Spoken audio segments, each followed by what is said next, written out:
দেখতে দেখতে কোরবানির ঈদও চলে গেল। জীবনে যতদিন বেঁচে থাকি না কেন, কাজ তোমাকে সারা জীবন করে যেতে হবে। এই তো দু একদিনের মধ্যেই আবার কাজে জয়েন দিতে হবে। ঘোরাঘুরি তো সবসময় হয় না, তাই আমরা একদিনের জন্য চললাম কলকাতা। আর আজকে আমি একা না, বাচ্চা কাচ্চা সব নিয়ে প্রায় 20 জন একজোট হয়ে ঘুরতে আসা একটা কি যে মজা, সেটা বলার মতো না। কিন্তু সময় সময় যখন কেউ দল থেকে হারিয়ে যায়, তখনকার সিচুয়েশন অনেক ভয়ানক। তো আজকে আমরা অনেকটাই সকালে উঠে পড়েছিলাম আর সকাল সকাল চলে এলাম বেলডাঙ্গা স্টেশন। দেখতেই পাচ্ছ স্টেশনের ঘড়িতে এখন বাজে 4:43। স্টেশনে এসে যেটা দেখলাম, রেলের জায়গা অনেক বছর ধরে যে সমস্ত দোকানপাট ছিল সবগুলোই ভেঙে ফেলা হয়েছে। আমরা স্টেশনের ভেতরের দিকে চলে গেলাম আর বেলডাঙ্গা থেকে শিয়ালদা টিকিট কেটে নিলাম। এত সকালে ডাইরেক্ট শিয়ালদা যাওয়ার কোনো ট্রেন নেই সেই 6টার পর, তাই আমরা সকালের ফার্স্ট ট্রেন লালগোলা থেকে ছেড়ে আসা রানাঘাট লোকাল ধরে নিলাম, যেটা বেলডাঙ্গার টাইম ছিল সকাল 4:53। সকাল সকাল পুরো স্টেশন ফাঁকা, কেউ নেই। কিছুক্ষণ অপেক্ষা করার পর রানাঘাট লোকাল বেলডাঙ্গা স্টেশনে ঢুকে গেল আর আমরা সবাই ট্রেনে চড়ে সকালের সুন্দর ভিউ দেখতে দেখতে এগিয়ে যাচ্ছি। একদম সকাল, সূর্য কেবল উঠছে। এইসব ভিউ দেখতে দেখতে আমরা পৌঁছে গেলাম রানাঘাট।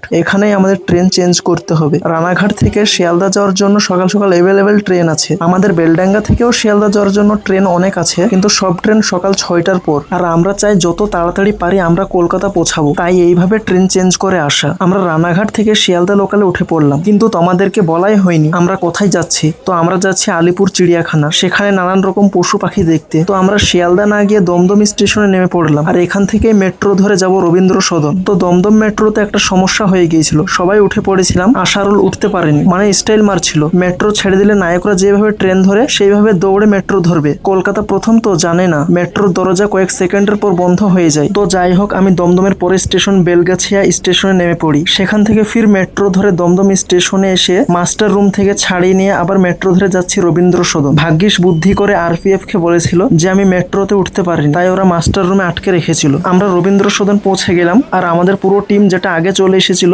তারা আমাদের জন্য এই রবীন্দ্র সদনে অপেক্ষা করছিল। তারপর আমরা সবাই আবার একসঙ্গে হয়ে গেলাম। এখন আমরা রবীন্দ্র সদন মেট্রো স্টেশন থেকে বাইরে যাচ্ছি দলবল নিয়ে। দলবল নিয়ে ঘুরতে আসা একটা বিরাট ঝামেলা, যদি কেউ হারিয়ে যায় তাকে খুঁজতে গিয়ে অনেক টাইম বেস্ট হয়ে যায়। তো যাই হোক, মেট্রো স্টেশন থেকে বেরিয়ে রাস্তার উপরে উঠলাম আর এখান থেকে প্রচুর পরিমাণে রুট 230 নম্বর বাস যাচ্ছে আলিপুর চিড়িয়াখানা যাওয়ার জন্য। আমরা দলবল সবাই মিলে 230 নম্বর বাসে উঠে পড়লাম। আগে যে কলকাতার রাস্তাঘাট যে পরিমাণে ভিড় জ্যাম থাকতো, সেটা কিন্তু এখন আর নেই। কলকাতার রাস্তার দুই পাশে সুন্দর সুন্দর ভিউ দেখতে দেখতে আমরা সব শেষে পৌঁছে গেলাম আলিপুর চিড়িয়াখানা।